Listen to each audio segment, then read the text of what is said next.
disinfectant first and then pour the water in. Yeah. Hold on. Man, Oh, no, wrong, but something just popped up. Something people comment on my like, Facebook. I see Yeah, because story or something. yeah, I'll get ready to say if this is not recording. No, it's recording, but I'm just gonna save it. Yeah, it'll be all right. It's gonna say this. Okay, disinfecting work surfaces. Before beginning a service, all work surfaces must be cleaned and disinfected. Be sure to clean the disinfectant tables. Clean and disinfect tables, stations, shampoo sinks, chairs, armrests, and any other surface that a customer's skin may have touched. Clean doorknobs and handles daily to reduce the transfer of germs on your hands.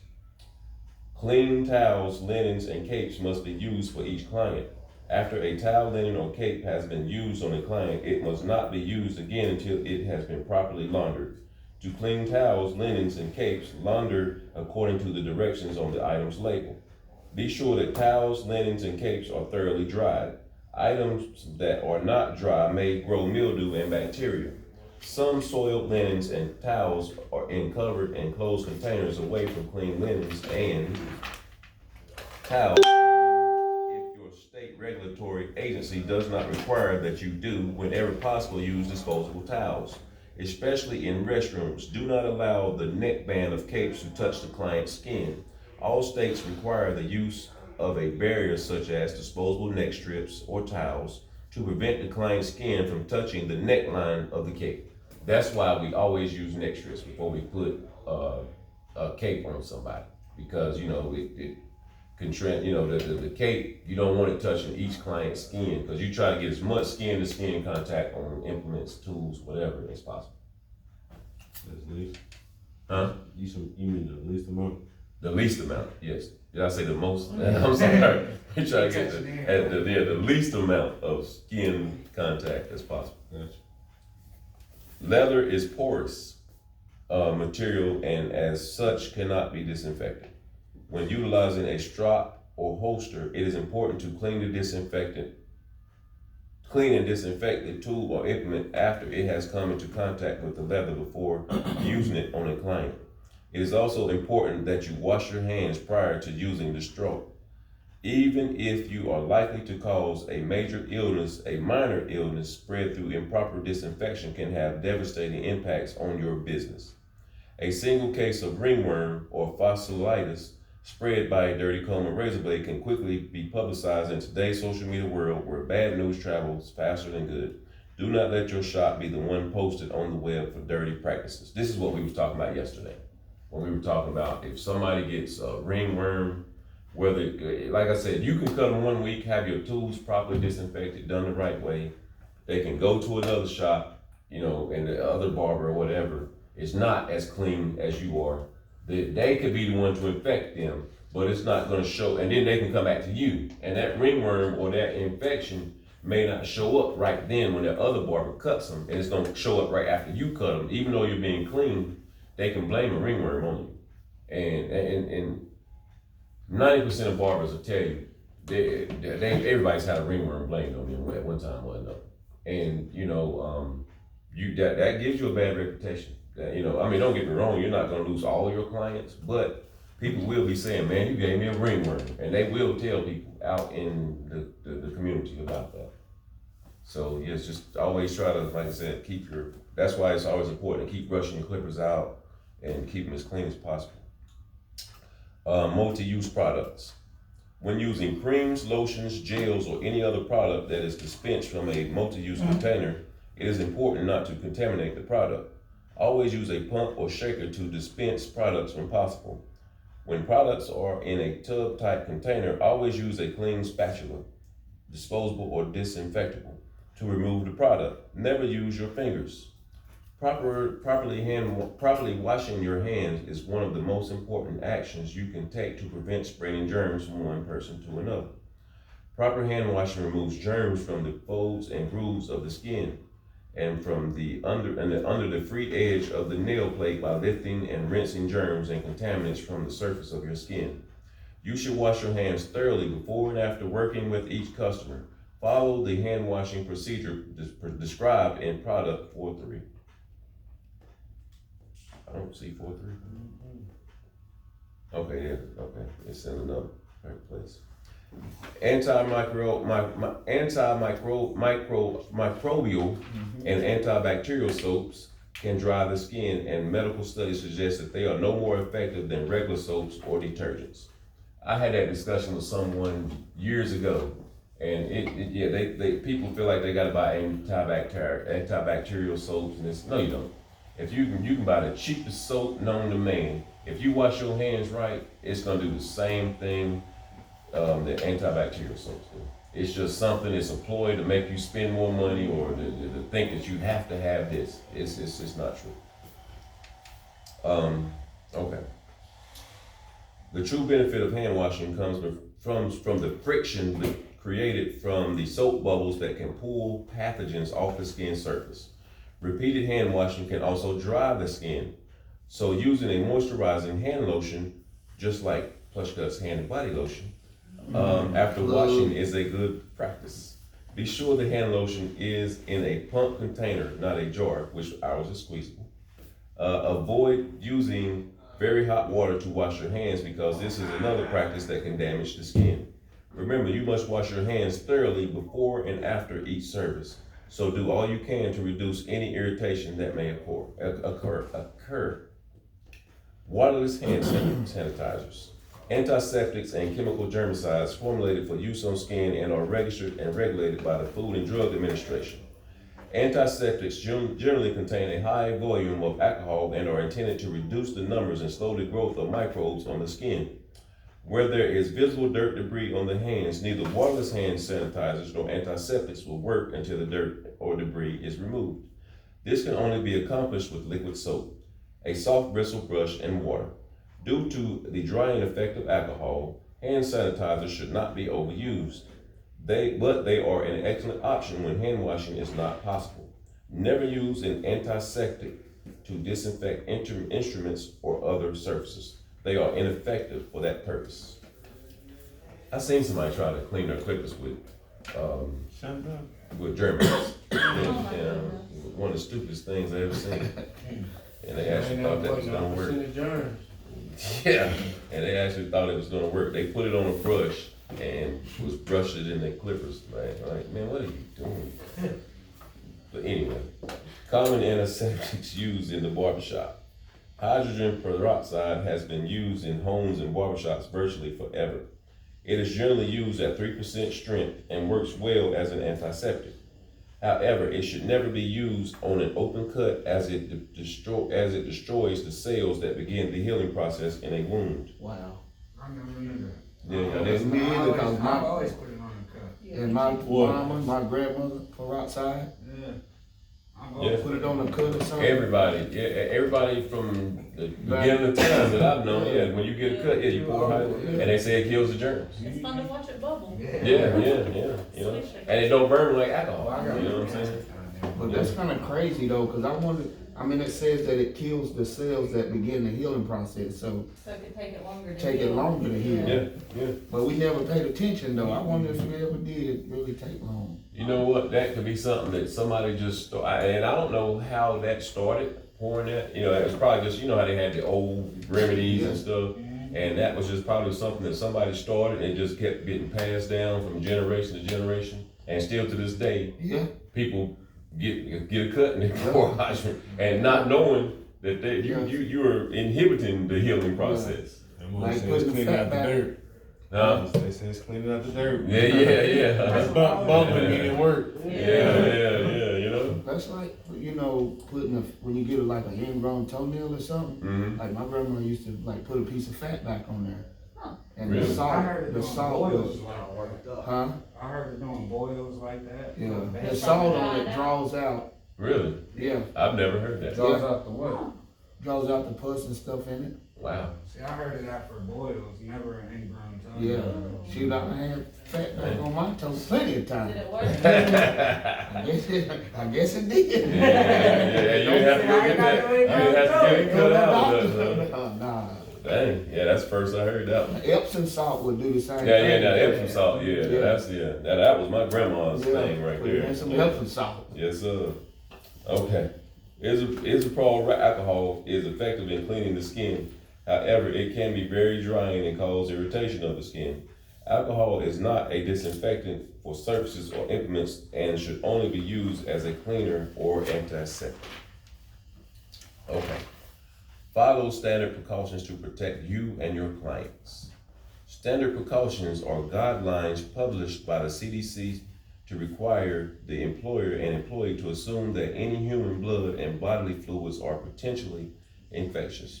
Because it may not be possible to identify customers with infectious diseases, strict infection control practices should be used with all clients. In most instances, clients who are infected with hepatitis B virus or other bloodborne pathogens are asymptomatic, which means that they show no symptoms or no signs of infection. You see what I'm saying, talking about the hepatitis B? That's like the most common one of all of them. OSHA and CDC have set safety standards and precautions that protect employees in situations when they could be exposed to bloodborne pathogens. Precautions include proper hand washing, wearing of gloves, and proper handling and disposing of sharp instruments and any other items that may have been contaminated by blood and other body fluids. It is important that specific procedures be followed if blood or body fluid is present. An exposure incident, contact with blood or body fluid. You should never perform a service on any client who comes into the shop with an open wound, a rash, or abrasion.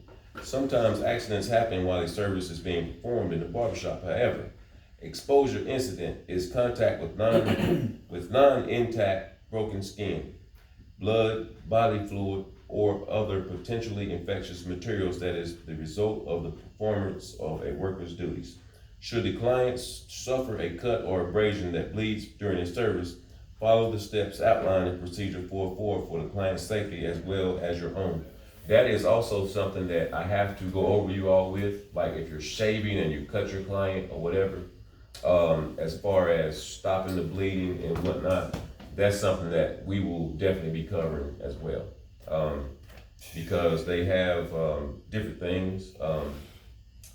Me, myself, I like to use liquid, it's called Infalab, but there is a powder that you wet a Q-tip and you put the powder on the Q-tip and you put it on the cut, and that will stop the bleeding. But also there's a liquid, and you can take like a little piece of your neck strip, a little piece of paper towel, and you squirt the liquid on there, and then you put it on the cut, and that'll stop it from bleeding. Now the powder does work better, but the reason why I use the liquid is I don't want my client walking out of the barbershop with a big powder stain on their face, you know what I mean? Because you have to stop the blood. If I can stop it with the liquid, it's just still gonna look like their natural skin. But some cuts require powder. There's some cuts, because I have cut people to where the liquid ain't working good enough, I have to use the powder. That's just something y'all will experience as well. Okay. Is that the septic? Septic. Yeah. What we get? Because they got pin, huh? What we get? Yeah. Actually, don't worry about it. I got some ordered, and everybody that came to school today, I'm gonna give you a free container. Hey, y'all didn't come to school today. I heard that, huh? A free container of what? Did you ever order No, that's a powder. Yes, that will be just delivered today. I wanna buy it.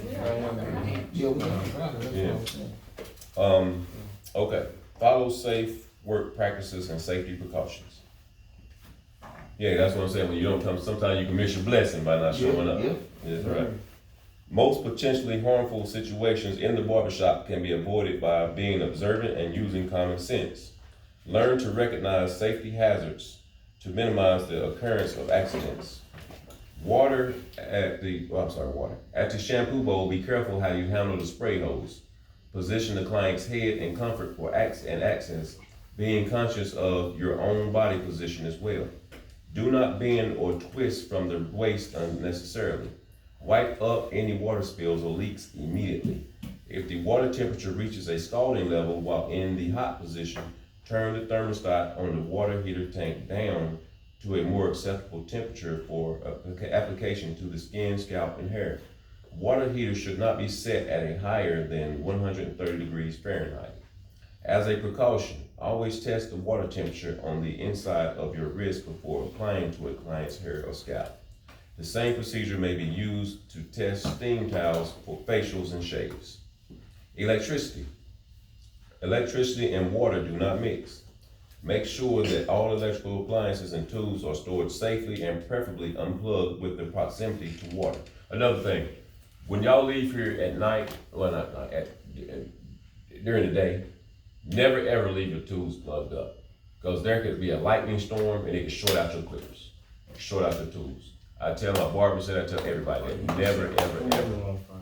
Yes, never leave your tools plugged up when you leave here. That's off topic of what we were talking about, but I just thought that I would say that. So, speaking on that, you know, my stuff is wireless. So can I leave the chargers plugged up, like if they're not plugged into the clippers, or still unplugged them? It can still, lightning can still hit it and mess up your charging station.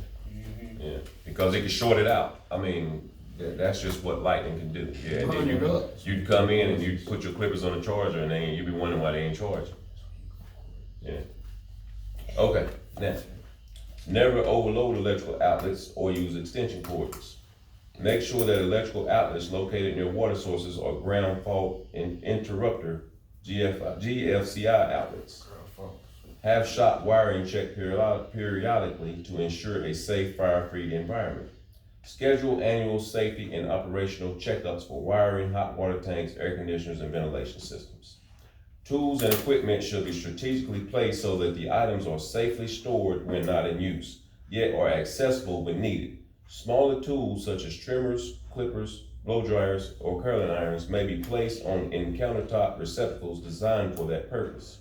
Do not forget to disinfect before and after each use.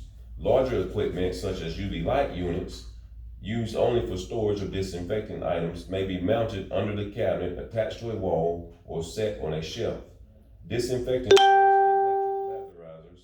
electric are usually placed on the station countertop, but should be set back towards a wall or partition so as not to interfere with other tools. This also limits the risk of accidental burns from a hot latherizer or the spillage of disinfectant solutions.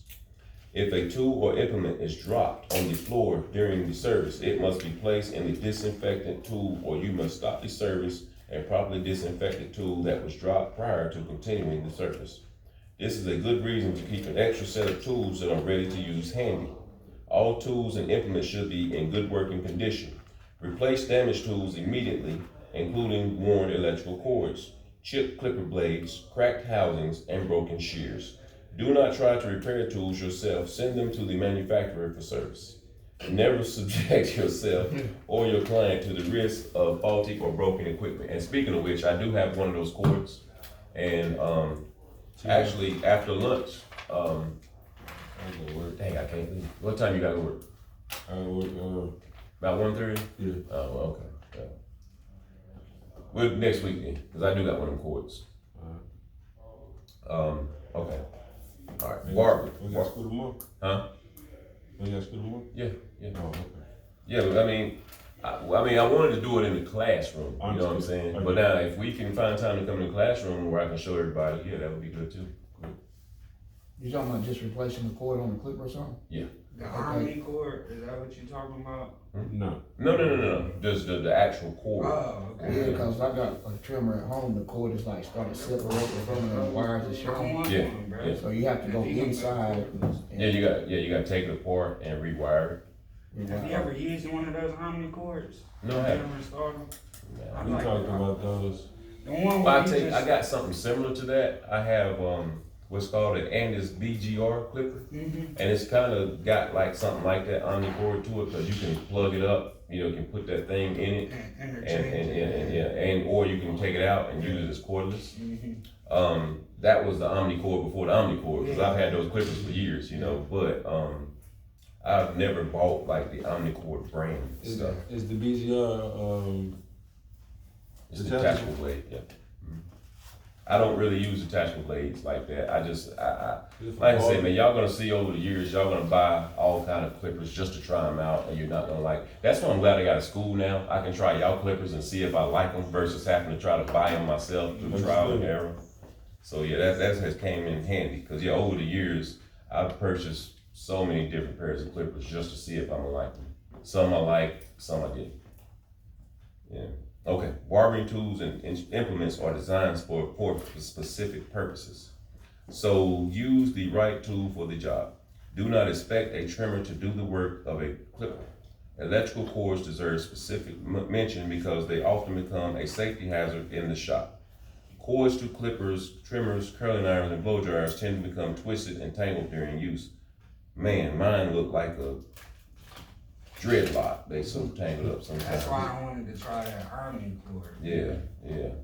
If the chair if the cord is too long, it can get caught on the foot or armrest of a hydraulic chair or even the foot of the client.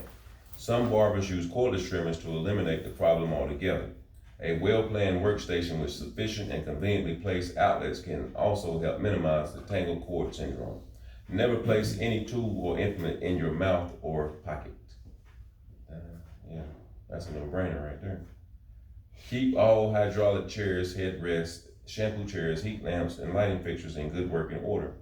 Tighten screws and bolts, grease or oil hinges, and service equipment mechanisms as needed. Dust and clean regularly to avoid dust buildup and to maintain clean conditions. Maintain light fixtures, change bulbs when necessary to keep workstations well lit. Proper ventilation and air circulation are extremely important in today's barbershops. Particles from products such as talc, hairsprays, and disinfectants can be inhaled and may cause allergies or other health problems. Heating and air conditioning vents should be located to perform their optimum functions without interfering with client services.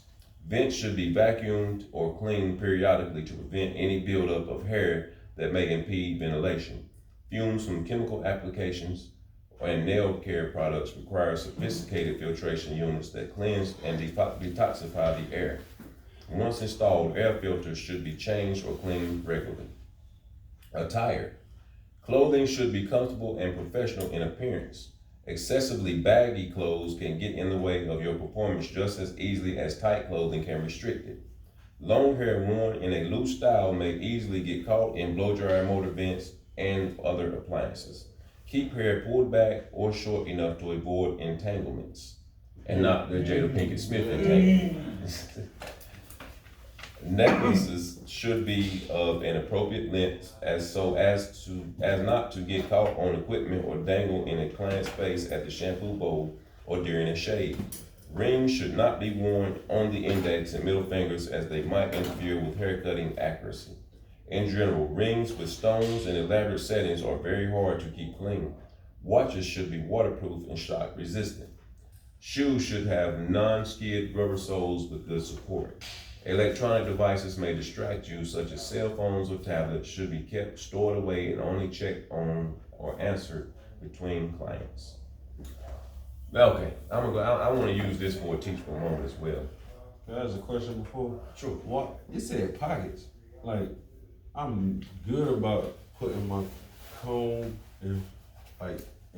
not in my pockets, but like, ever since I started school, man, I wear this when I cut everywhere. You know what I mean? So it just keep everything off, and I'm good about putting that little brush you gave us.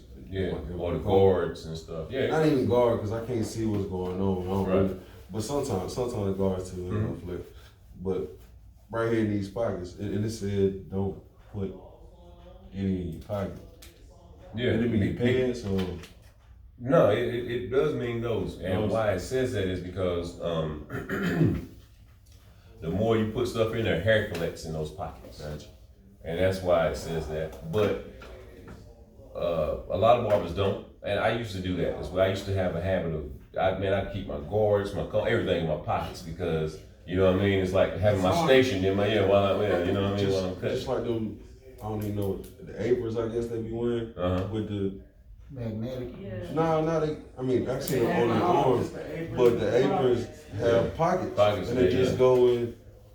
So that's not really sanitary. That's what you're saying. Yeah, because their hair collects in those pockets, man. And you could turn that pocket inside out and you'd have all kind of hair in there. Understood. Yeah. About like where it says answering phone calls and stuff. I mean, of course, you're gonna have calls and you're gonna answer calls and this and that while you're cutting hair, but don't stay on your phone while you're talking while you're cutting somebody's hair. And now what barbers are doing, it irritates the fool out of me, and clients hate it. Now they got these AirPods, so you don't have to be worried about holding, because back in my day, they used to get on, I ain't gonna call his name, but the barber I used to work with, oh, he stayed on the phone. Yeah, he stayed on the phone, or, whatever, and clients hate that. But now they got AirPods where you can just keep cutting and talking, and now clients don't know if you're talking to them or if you're talking on the phone.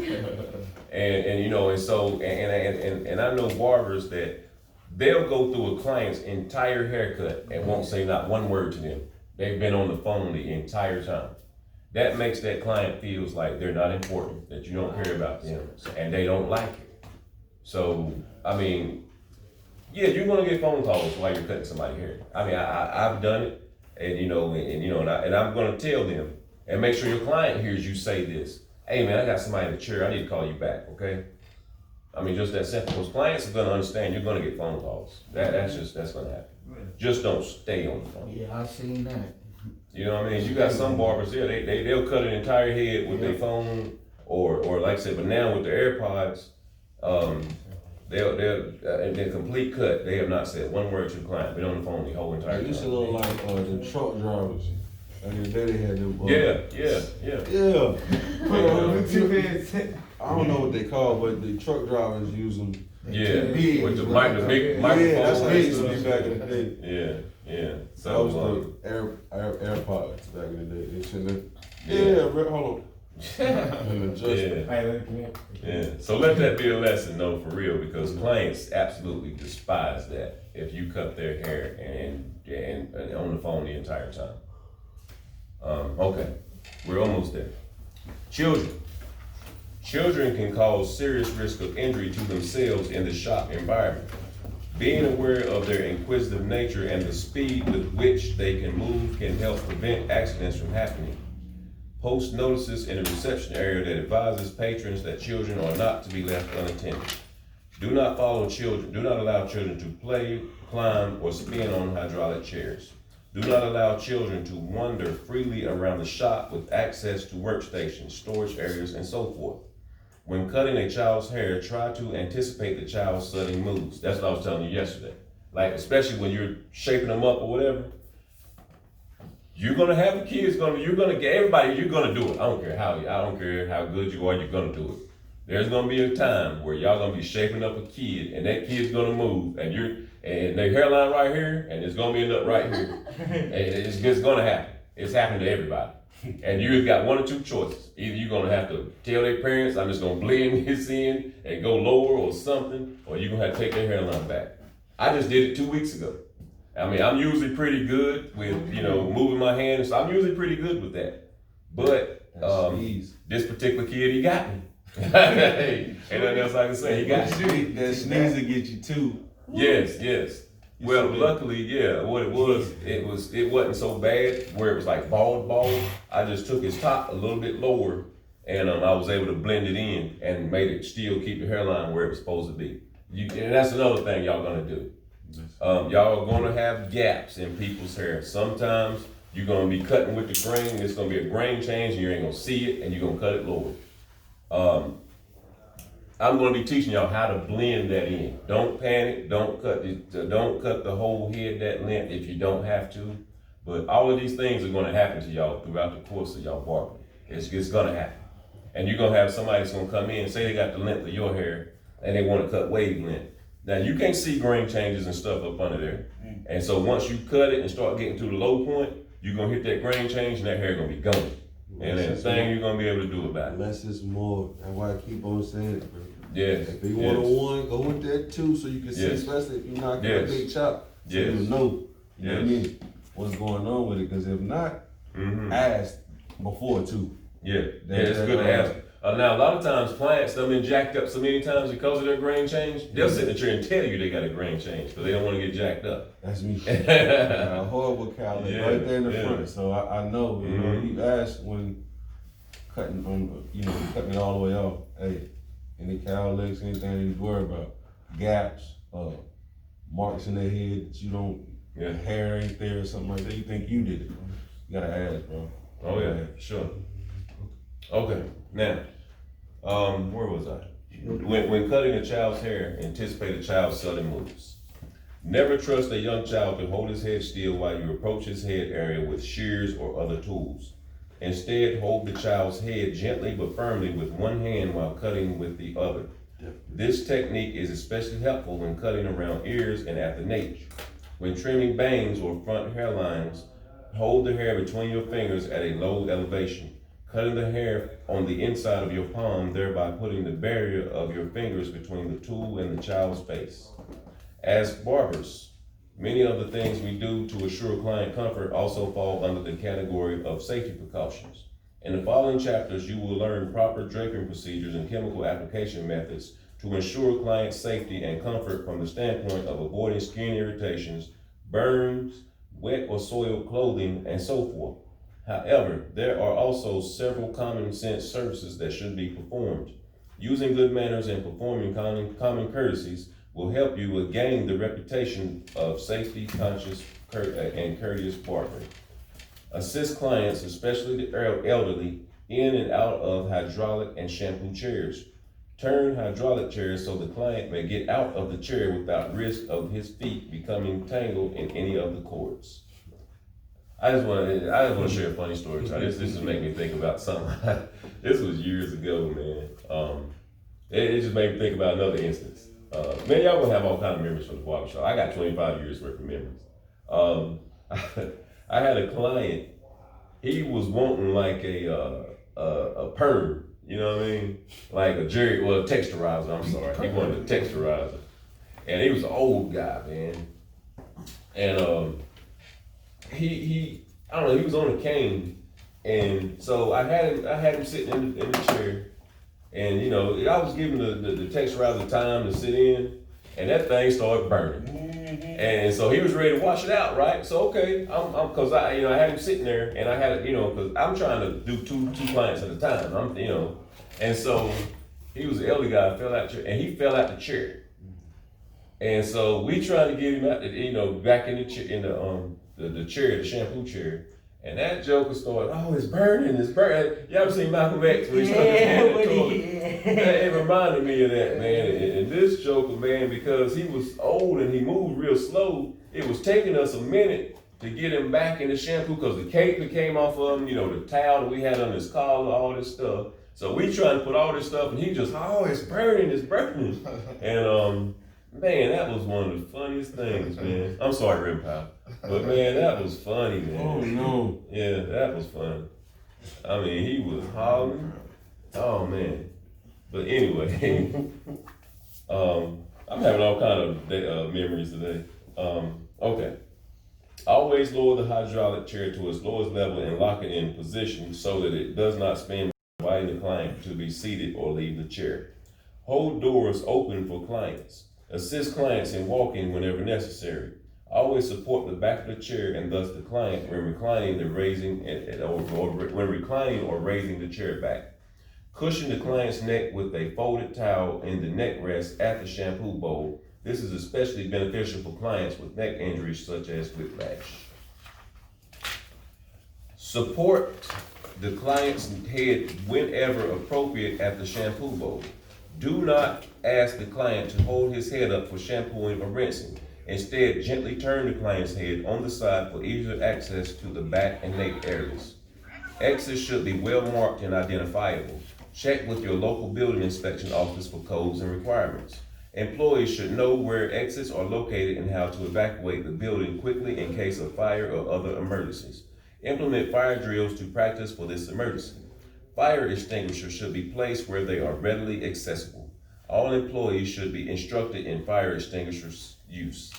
It is a law that fire extinguishers can be checked periodically, be guided by the manufacturer's recommendations and state and local ordinances. Does everybody here know how to use a fire extinguisher? Mm-hmm. No? You? No? You just pull the pin, don't you? Pull the pin and shoot. I'm running. Well, you gotta aim it the right place. Well, you got, because that thing gonna be, it's gonna be flying. There's some pressure behind that thing Yeah. once you start pulling that trigger. You always aiming at the base of whatever You you used one? Sleep side to side. You use one? Yeah. I had use used them. And I had- sweet, like you said, yeah. I use Have the you? expired. I'm just glad y'all know how, cause I'm a runner.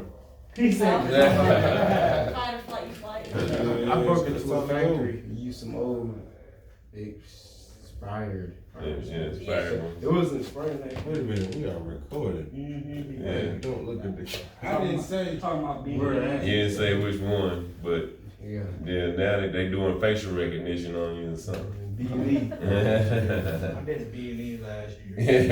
yeah, they didn't catch me though. Yeah, Wow. yeah. But you use one. Yeah, you use it. Yeah, I you use use one one. though, boy. Yeah, I ain't gonna tell y'all how I use it, but I use one. Yeah, chemicals. Request an SDS from your supplier for each product purchased for the use or sale in the shop. And maintain an SDS notebook. Add the notebook as new products are brought into the workplace. Take the time to study the SDS from the manufacturer so you will know how and where to store products and what procedures to follow in an emergency. There is a correct way to dispose of chemicals such as hair color tints, chemical relaxers, and bleach. Contact your local hazardous waste department or agency for disposal guidelines. Never mix cleaning products together under any circumstances. Never mix leftover chemicals together. Do not allow leftover chemicals to stockpile. Dispose of products as often as necessary to maintain a safe environment. Check the inventory stock occasionally for plastic bottles with dents or bulges. This swelling of the container indicates that the contents are under pressure and could possibly explode. Wear goggles when pouring or mixing products. Add a lab apron and gloves when handling any caustic or skin irritating materials. Chemical spills require an absorbent material such as sawdust to clean up properly. Be guided by your local hazardous waste agency.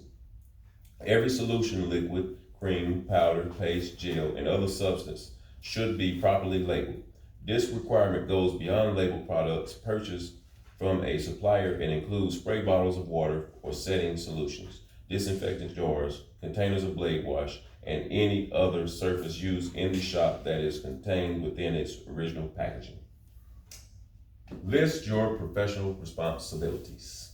After reading this section, you will be able to, after studying this chapter, it should be clear that your responsibilities as a professional barber far exceed the ability to perform a good haircut. Your most important responsibility is to protect your client's health and safety. Never take shortcuts for cleaning and disinfecting. You cannot afford to skip steps or save money when it comes to safety. It is your professional and legal responsibility to follow state and federal laws and rules. Keep your license current and notify the licensing agency if you move or change your name. Check your state's website monthly for any change or update to the rules and regulations. Be aware of your environment so that you can identify and eliminate potential hazards to make the barbershop safer for you and your clients. Be prepared for emergencies. Every shop should have employees and clientele emergency information available near the telephone. Add emergency phone number checklist should include the contact numbers for fire, police, and medical rescue departments, the nearest hospital room, emergency room, and taxis. Utility service companies such as electricity, water, heat, air conditioning, and landlord or custodial numbers are also helpful in an emergency or if something breaks down in the shop. Update this information on an annual basis and you will always be prepared. Realize that behavior that stems from a knowledgeable and caring manner is what separates a true professional from a non-professional. Or being a professional is something you can take pride in. That's the difference in between these people that cut hair at home and in us. Because these home barbers don't have this kind of training. They don't know the things that you know. And that's why, home barbers right now are the number one risk of people catching coronavirus or any type of infectious disease. Because they don't have barbicide at home. They don't have clipper spray. They don't have any other tools or I won't say tools, but disinfectants or any other knowledge to clean their tools that you all have. And that's why they keep their clients at high risk. But, I've seen them, a lot of them, they don't even brush out their clippers before from one client to the next. They'll cut your hair, same hair on the clippers, they start cutting your hair. Because number one, they're not trained, they don't know any better. And number two, they don't have the tools and disinfectant materials to clean their stuff. So that's just the way it is. So we're gonna finish out this and we're gonna look into these couple of pages at the end of the chapter on page 86. And I'm gonna just go cover these and then we'll go to lunch. Okay. It's showing just a couple of, on this section, it's showing cleaning and disinfecting non-electrical tools and implements. Now, here on number 1, of course, it says wear safety glasses. Nobody wears them in the shop. And here's on number 2, you're preparing the cleaning solution. Number 3, you're taking the hair out of that comb and whatnot. A lot of people just brush it out of their comb. And then number 4, which is something you should not do, rinsing your shears with water. That's going to rust them. 5, now that's what I'm talking about. You use a brush. You can clean them with soap. Even without soap, you can clean them and then drop them in your disinfectant. And then number 6, where you're doing that again with the open hinge instruments, such as your razor and stuff like that. And then number 7, you rinsing away, because even after you pull your razor, this is the type of razor I use. After you pull your razor out of the solution or whatever, you still want to rinse it off, or your combs, you still want to rinse them off. And then number 8, you just drop them on a dry towel. And I told y'all about when you go to the state board. This makes me think about something I told y'all before I went to Raleigh. I did see people there with black towels. You don't necessarily have to have a white towel.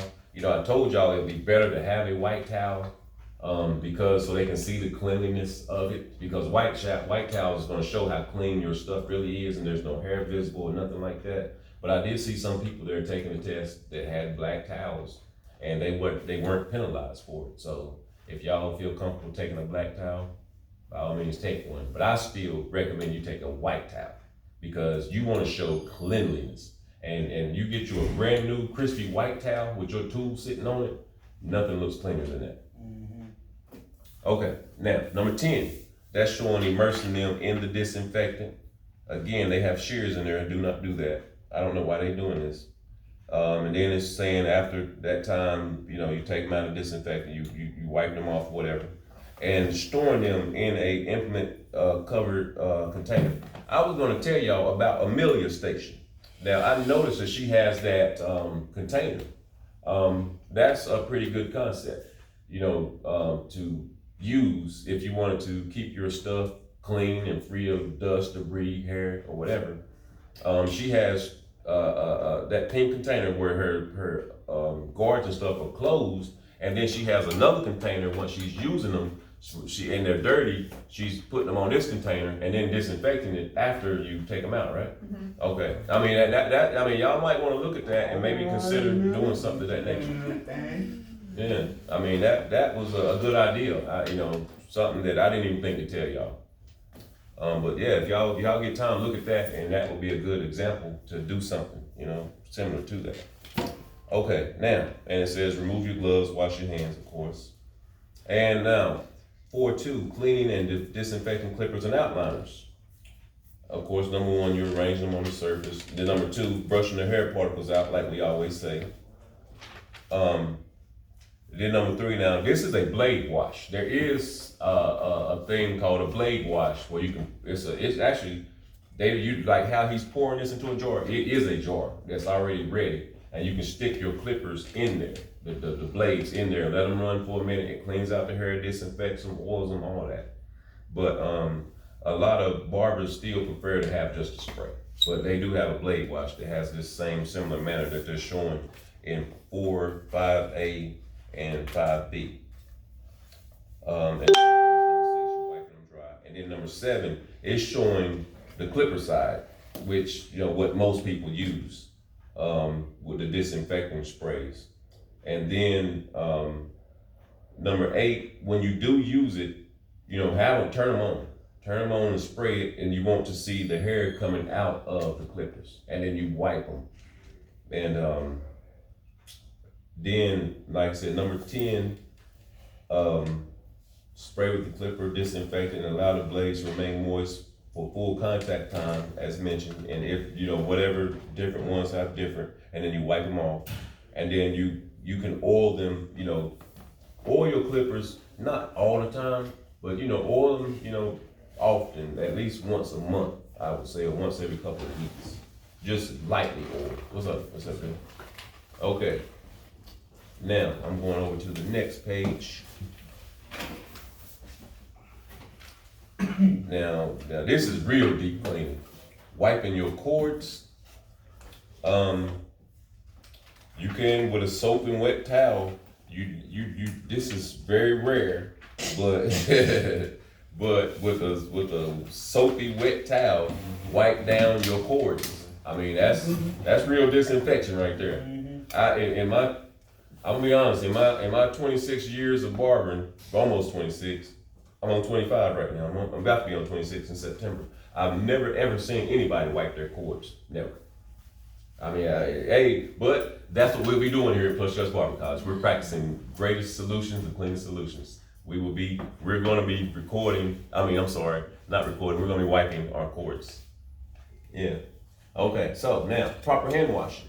If anyone doesn't know the proper hand washing techniques, turn the water on, wet your hands, pump the soap from the pump container into the palm of your hands, rub your hands together over and over vigorously until a lather forms. Continue for a minimum of 20 seconds. And and that's what they say about COVID. Wash your hands for at least 20 seconds. A lot of people, you go in there and you out. But in this day of COVID, yes, definitely try to make 20 seconds. And in my whole life, I've never seen a disinfecting nail brush. Has anybody?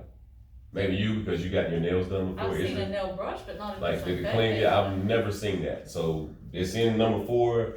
We're gonna have to try to look that up and see if we can't find one. I've never seen one of those. Is it the brush, or is it that you put the brush in a cleaning solution? I think it was clean, make sure. Clean It's and just a brush. use a and clean and then- disinfect your nail brush. So the brush needs to be this. Yeah, maybe spray. I don't know if you can spray it with something or Yeah. just put it in something. Yeah, I don't know. I'm thinking they were talking about a brush to do your nails with.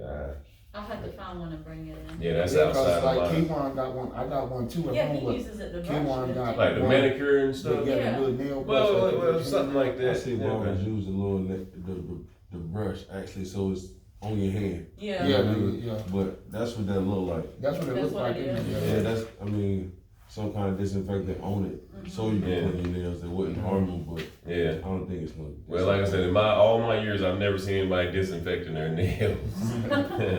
Hey, but that's something that we're gonna do here. We're gonna do something new. We're gonna do the new thing. See, it's actually Yeah, because it's on the next page. Yes, it's showing. Yeah, the same Yeah, kind of brush. yeah. So we're gonna be implementing that into our curriculum here. All right. So I won't even all this stuff on this page. Y'all see the examples. So okay. All right. Cool. So over on page 95, this is showing what happens when you have a exposure incident. If you were to cut somebody, now number one, of course, stop the service immediately.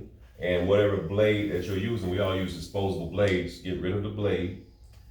Tell your client, hey man, I got you. You know, I got you. I mean, if it's bad, I mean, if it ain't too bad, don't. Tell your client I got you. And we'll re-record it. Yeah, tell your client I got you. And then go wash your hands after you do that. And then that's when you deal with the septic. Because like I said, on here it has a cotton ball. You can put the septic on a cotton ball. There's different types of septics. You have liquid, you got powder. They even have a stick, which I think is nowhere near sanitary. Because they got a stick that looks like a pen, and you wet it and you stick it on the cut, and then you can wash it off, but still, I don't understand the concept of that. And then you're supposed to keep using it on each person you cut, that same stick. That's nowhere near sanitary. So what happens in the event that it's a little nick, but it's bleeding, you know, enough for it to run down, and you gotta go wash your hands first. I mean, and it might get on their clothes or. That's a step. That's something right there. Yeah. If that happens, put a towel or something on them first. Right. Then go wash your hands. And then deal with it. Put on gloves and deal with that. Because if it's a cut that bad, yes, Yeah. you need to deal with that immediately. Slice the mold. Yeah, I've done that. Me too. I've cut a mold and I I thought have dude was too. gonna have to go to the hospital, man. That blood was running out of space so bad. I used Yeah. to think that my uncle Yeah. used to tell me all the time, if somebody cut your mole or something, like you'll bleed to death. Nah, you ain't gonna bleed. I It'll thought bleed this dude was going Yeah, to. it's a cluster of blood vessels. That's why. I thought he was going to, man. I mean, that blood was gushing out of that dude, man, like somebody shot him. I cut my brother's mole last week. Yeah, He was shaving bad. him? Yeah, he was Oh, bad man, as hell. yeah, hey, that stuff, man, you cut a mold, it's gonna bleed Yeah, it's very gonna bleed bad. now. That's why it's important For a to, while. a lot of times the client will tell you, but if you're gonna shave somebody with a razor, and before you put on the shaving cream or Look for lather, moles, yes, yeah. study their face, study like hair bumps, moles, all that stuff, so you'll know where to be cautious. You got a thick chin. Yes. Double chin. Yeah, double chin, you got to study, cause you can cut inside of there, and I've done that too. Yeah, it ain't nothing I ain't done in the barbershop, man, yes, I had am. nervous. Yes, sir. I had to get him out of there quick. Yeah. Okay. Yeah. Now that concludes chapter 4, Church. and yes, that was a long chapter. And there is a glossary after chapter 4, in which this weekend your assignment will be pertaining to mostly chapter 4. I'm gonna probably have you all to talk about some of these glossary terms here. And I know we covered chapter 3 this week as well. I may have a couple of questions out of chapter 3 as well for you all to answer and to work on some different things. I'm gonna call up Mr. Floyd tonight. We gotta talk about a couple things, and also